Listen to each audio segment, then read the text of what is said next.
On est dans un bateau. Mais non, regarde le vélo, il s'en sort. Là, dès que tu peux sortir, faut... Ah, vraiment.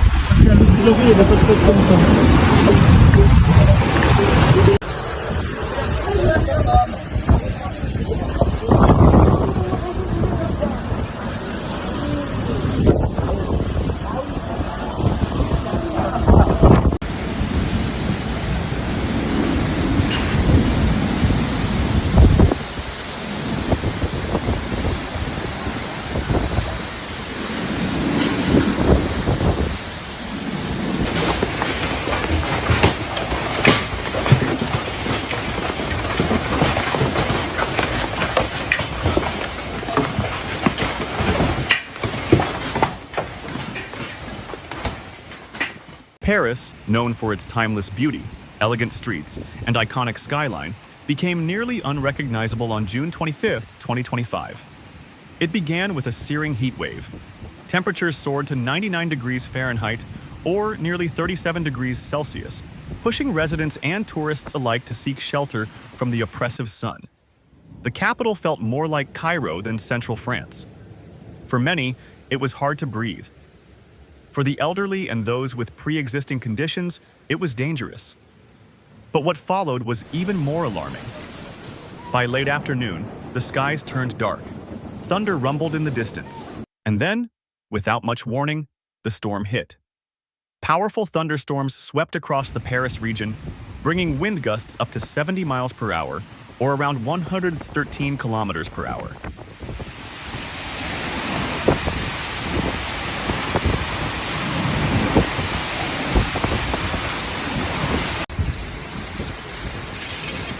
Qu'est-ce que c'est que ça? Ça va dans un sens, ça va, mais non.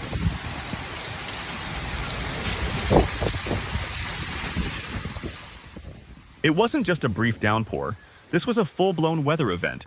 Streets flooded, trees snapped like twigs, roof tiles, road signs, and even debris flew through the air. One Paris resident described it like this. It was like the sky cracked open.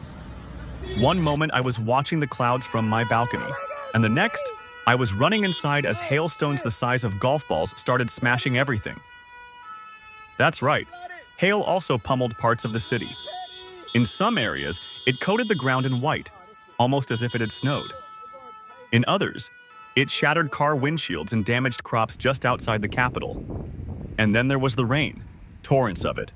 In some neighborhoods, 1 to 2 inches fell in under an hour, more than what some parts of Paris get in an entire month. Videos flooded social media, showing water pouring into metro stations, flooded underpasses, and rivers of water flowing down famous Parisian boulevards. Commuters were stranded. Some metro lines were halted. And at Orly and Charles de Gaulle airports, dozens of flights were delayed or canceled as lightning threatened the safety of airport operations. Even inside the French National Assembly, the storm made its presence known. Leaks were reported in the ceiling, dripping onto desks as stunned lawmakers continued their debates under umbrellas. It was both surreal and symbolic, a government forced to reckon with a crisis literally dripping on their heads. But the storm's true toll was far more painful than property damage or transportation delays. In southern France, far from the city lights, a 12-year-old boy was tragically killed when a tree fell during the storm. He had been playing near his home when the gusts suddenly intensified. His family, who had sought shelter only moments earlier, watched helplessly. Elsewhere, in a more rural area, a 59-year-old man riding a motorcycle was fatally struck by flying debris as trees were ripped from the ground and hurled across the road. First responders arrived quickly, but there was little they could do. These are not just statistics. These are lives, cut short in moments of terror that came without warning. In total, nearly 100,000 homes across France lost power. Some families spent the night without electricity or clean water. Emergency services received hundreds of calls as downed trees blocked roads, damaged vehicles, and in some cases destroyed parts of homes. Paris fire brigades were stretched to capacity, responding to flooding in basements, water rescues, and even a few fires caused by lightning strikes. Across the country, Local governments activated crisis centers. Sandbags were distributed, shelters were opened. But for many residents, there was a deeper fear. Is this the new normal?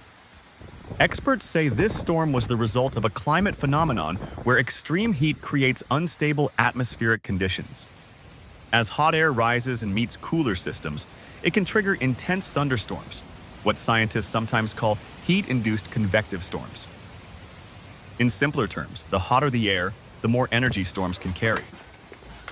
And with global temperatures on the rise, Europe is seeing more violent swings between heat waves and severe weather. In fact, June 2025 is already shaping up to be one of the hottest ever recorded in France. This isn't just about Paris. Just weeks ago, southern Germany and northern Italy experienced similar storms following days of record-breaking heat. And across the Atlantic, parts of the United States are facing deadly heat domes and tornado outbreaks in regions unaccustomed to such events. So, what can be done? Urban planners, meteorologists, and climate scientists are increasingly calling for climate-resilient infrastructure. That means storm drains that can handle flash flooding, emergency shelters equipped for both heat and storms, and warning systems that reach everyone, fast.